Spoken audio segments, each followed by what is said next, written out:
En esta tercera unidad de aprendizaje, titulada Expresión del conocimiento científico, tocamos varios puntos importantes, entre ellos la diferencia entre el conocimiento y el conocimiento científico. El primero, mejor conocido como el conocimiento vulgar, surge de manera espontánea. No cuenta con una fundamentación que pueda comprobarse para definir su validez. Es un conocimiento que se transmite de una generación a otra a través de formulaciones vagas. En contraparte está el conocimiento científico, que parte de una hipótesis con el fin de comprobar los hechos. Este conocimiento es comprobable, pues a partir de esto tiene su validez e importancia.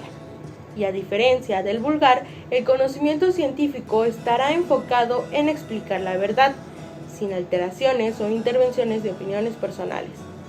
Para que el conocimiento científico pueda expresarse, lo hace de una manera muy peculiar.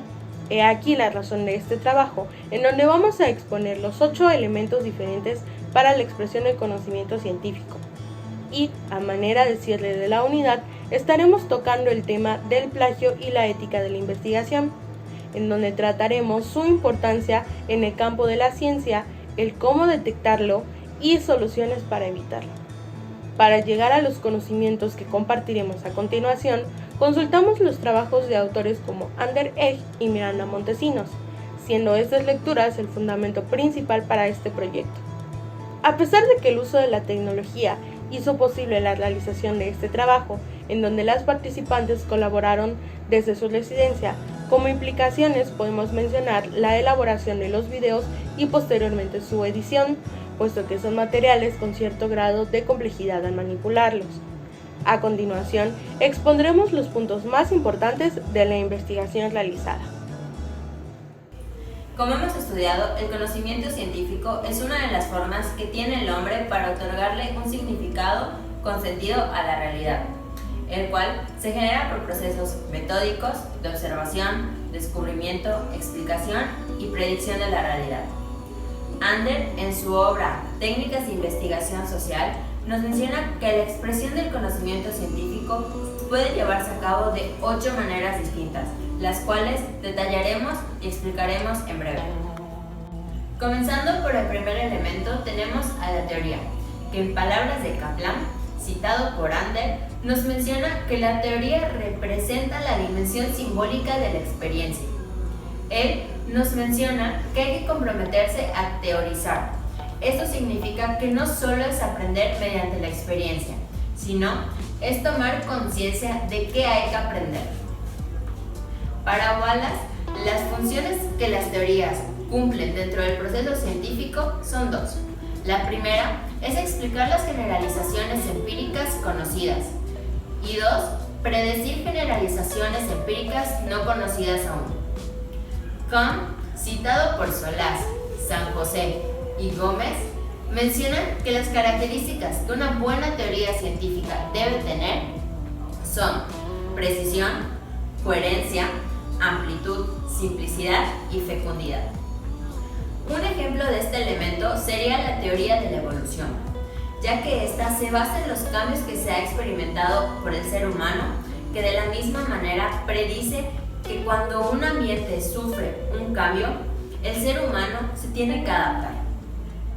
En la segunda clasificación podemos encontrar a los hechos. Estos son la materia prima de las ciencias factuales, entre las que se encuentran la sociología, la ciencia política, la economía, la psicología social, etc. Estos nos explican los fenómenos sociales.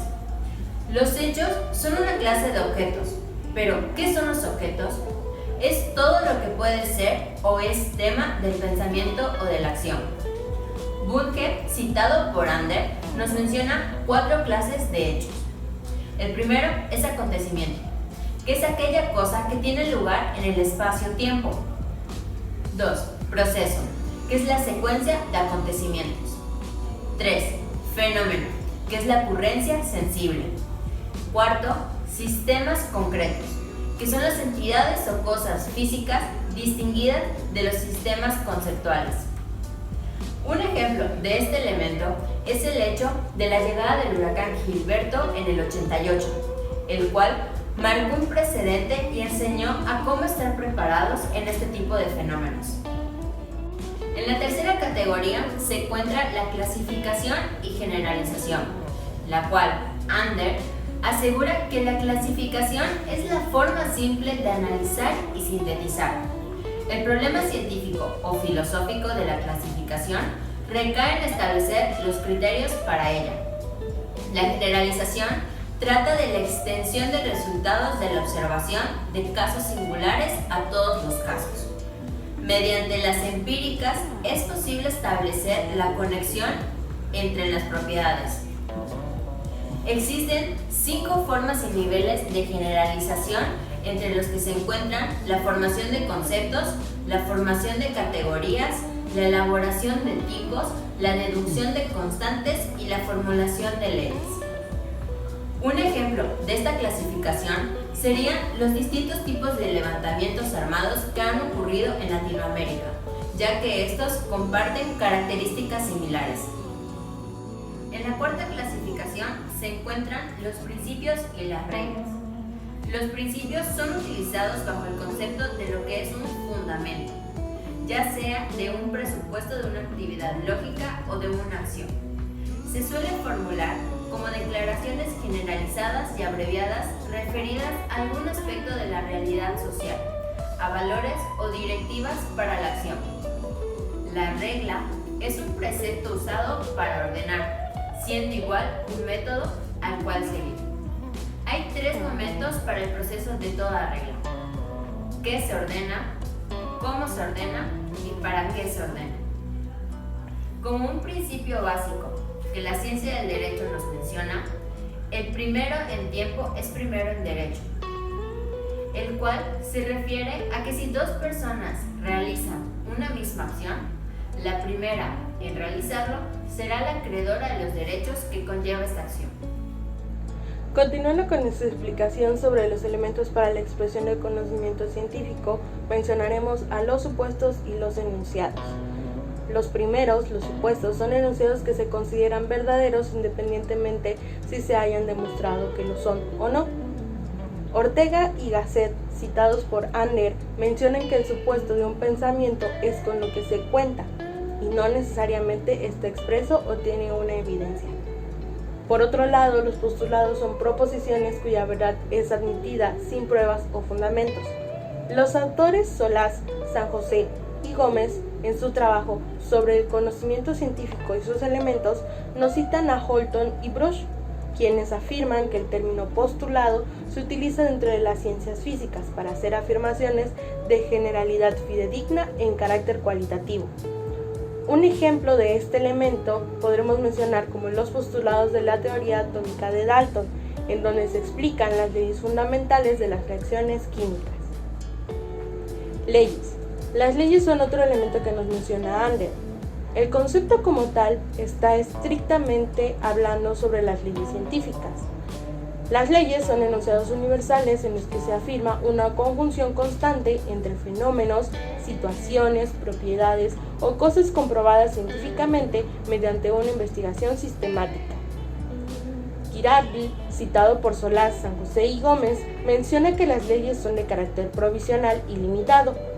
Por otro lado, Russell, citado por Ander, nos menciona que para llegar a establecer una ley se tienen que seguir 3 pasos.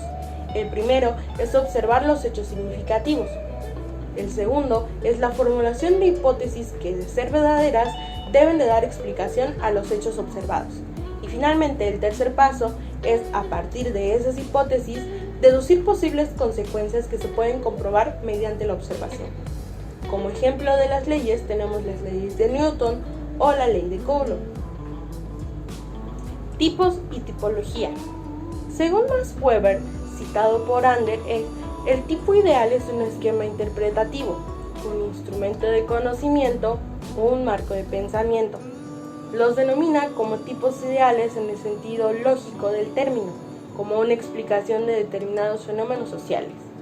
En el campo de la ciencia, la construcción de tipos o tipologías hace referencia a la elaboración de un elemento que intenta establecer una relación entre la necesidad de generalización de la ciencia y los fenómenos particulares confrontados en la realidad. La acción conocida como tipificación se trata de seleccionar una o varias características de un fenómeno social. Esta tipificación da paso a las tipologías, en donde se realiza una construcción de tipos mediante la clasificación y la simplificación. El último elemento que nos menciona Ander Egg son los modelos. Los modelos son aquellas representaciones de la realidad tratando de reducir la variedad y complejidad del mundo real, y para ello utilizan un lenguaje simbólico. La elaboración de un modelo está condicionada por la cantidad, el tipo y la calidad de los datos disponibles. Todo modelo debe de ser sometido a una doble verificación, esto es la verificación interna, que nos revelará el grado de consistencia interna del modelo, y posteriormente la verificación externa, donde se presenta la simulación de un contexto socioeconómico concreto. Su ventaja es facilitar la manipulación de datos, y son intermediarios entre la teoría y la realidad en el conocimiento científico, según los autores Solás, San José y Gómez. Existen varios tipos de modelos. Entre ellos podemos mencionar los modelos físicos, los lógicos, los matemáticos y los de simulación. Un ejemplo de estos modelos podemos mencionar el modelo Copérnico, donde se plantea al Sol como el centro del universo. Y así concluimos los 8 elementos citados por Ander Egg. Ahora que conocemos las expresiones del conocimiento, hay que dejar en claro que todas las mencionadas han sido pensadas, estructuradas y materializadas formalmente por algún autor. Todo conocimiento tiene un origen y un proceso en el que el saber se va actualizando. Los investigadores científicos dedican su vida a la búsqueda de nuevos conocimientos, partiendo de la base científica ya existente. Una vez puesto esto en claro, hablemos sobre el plagio académico.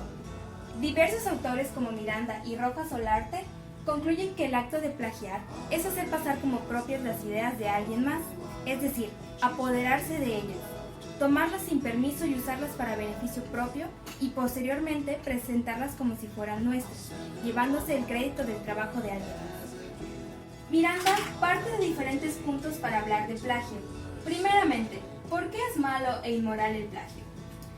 ¿Cuál es la delgada línea entre tomar saberes universales y plagio? La delgada línea es aquella en la que dicta que todo conocimiento primeramente fue descubierto por alguien.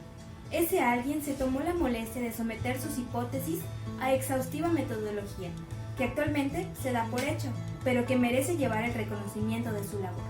De manera que es malo porque quien plagia, miente, por el hecho de asegurar que una idea ajena es suya, va en contra de la verdad, la confianza y la autenticidad. Después, traiciona la cultura universitaria, pues ella tiene carácter dedicado y riguroso. Quienes surgen de ella se esfuerzan por su trabajo académico en los que invierten horas de reflexión y dedicación. Quien plagia se siente libre de brincarse esa ardua labor, propiciando la pereza y la flojera. Y por último, es malo porque propicia que las personas no tengan ningún interés en conocer a los autores de las obras, por lo que quedan en el olvido a pesar de su valiosa labor. Ahora hablemos de lo que no es necesario para cometer plagio: que la obra esté publicada. En este primer punto se pueden dar dos situaciones. La primera es que no es necesario que la obra copiada esté publicada, es decir, no importa que las ideas no estén plasmadas en un artículo científico, pueden ser tomadas de una conversación o un diario de campo. Y tampoco que la obra que contiene el plagio esté publicada, como se da en los casos de resúmenes escolares. Los alumnos toman el contenido de obras publicadas para hacer anotaciones que los ayuden a comprender un tema, pero no dan crédito al autor. Por otra parte, se dan muchos casos de plagio en los que las leyes no intervienen, pero no significa que la falta no se haya cometido. Y tampoco es necesario copiar textualmente cada palabra. Los más expertos redactan un trabajo impecable en el que el plagio ni siquiera se nota. Pasemos ahora a la presunción de autoría. En todo trabajo publicado se da por hecho que las ideas son propias del autor, a menos que cite a alguien más. La cantidad de información que existe hoy en día es inmensa, por lo que es muy difícil que se generen conocimientos completamente nuevos sin que tengan una fundamentación previa de alguna rama de la ciencia, por lo que es prácticamente imposible que un autor publique sin citar a otro con ideas que por lo menos sienten las bases de su descubrimiento. Es importante recalcar que todos tenemos derecho de citar, pero no en exceso, ya que el objetivo es generar nuevo conocimiento y no solo recopilar información. Por último, hablemos de las formas especiales de plagio. La primera es contratar a alguien más para que haga nuestra tesis. Estos trabajos sirven para que el alumno demuestre que es capaz de ser parte de la comunidad científica, además de que si alguien más escribe, las ideas son de otro. La siguiente es cuando los asesores toman trabajos bien estructurados de alumnos para presentarlos en clase sin darles crédito. O peor, aquellos asesores de tesis que toman las ideas de estudiantes y las desarrollan como si fueran sus propias hipótesis. Y la última es el autoplagio, cuando un investigador se siente libre de usar sus propias obras sin citarse, aunque también sucede cuando un alumno presenta un trabajo ya presentado en otra asignatura para también acreditarlo. Para concluir, autores como Miranda, Alfaro y Juan coinciden en diversas medidas y consejos para evitar el plagio. Para el caso de los estudiantes, informar y concientizar sobre las normas de investigación, brindar las herramientas necesarias para que los alumnos tengan libre acceso a contenido confiable que los guíen y enseñen paso a paso en la aplicación de citas y referencias, enseñar a distinguir las ideas propias de las ajenas y aplicar sanciones en caso de que se detecte el plagio, desde la cancelación del trabajo académico o de plano recurrir a la ley. Para el caso de los investigadores científicos, siempre deben dar crédito a las aportaciones e ideas de otros autores, dominar el formato de citas, referencias y bibliografía dependiendo del estilo de publicación. También conocer a los principales autores de su disciplina, para saber los conocimientos que ya existen y evitar que se repitan pensando que se generó algo nuevo. Y por último, sanciones serias en caso de que se dé el plagio, como por ejemplo la revocación de sus títulos y desacreditación de sus méritos por cometer una falta inmoral. Como conclusión, la investigación tiene un peso significativo para nosotros como futuros docentes. Es la vía principal de actualización. Un licenciado en educación que investiga tiene la posibilidad de ampliar sus fronteras con el objetivo de mejorar su práctica pedagógica. Puede acceder a un sinfín de contenido que lo ayude a definir su estilo de enseñanza, adaptándose al contexto y analizando qué estrategias son las mejores para sus alumnos. De igual manera, como bien sabemos, los maestros son para muchos alumnos fuentes de inspiración, modelos a seguir, por lo que es de suma importancia que el docente siembre en sus alumnos la curiosidad científica y los aliente a investigar, poniéndose como ejemplo y guiándolos a ser parte de la comunidad científica, dándoles a conocer las prácticas de la investigación. Como se mencionó al principio del video, las complicaciones en esta actividad fueron mínimas. Con mucha paciencia se grabaron las cápsulas de video para posteriormente hacer un trabajo de edición que requirió varias horas de manipulación, pero que dieron resultados satisfactorios. Agradecemos su tiempo y esperamos que tengan un excelente día.